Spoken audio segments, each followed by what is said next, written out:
How to delete or deactivate Facebook account. Welcome to Guide Glimpse. In this tutorial, we will figure out how to do this step by step.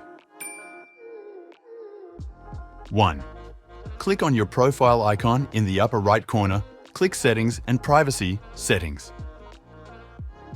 2. Click on the Account Management Center in the left sidebar. 3. Click on your Information and Permissions, Account Ownership and Control. 4. Click Deactivation or Deletion, select the account you want to delete, read the description, select Delete Account or Deactivate. 5. Select the reason for the deletion, click Continue.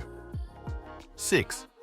In this section, you can download all personal information or transfer it before deleting it, click Continue. 7. Enter your account password and click Continue. That's all. Don't forget to subscribe and watch other guides from us.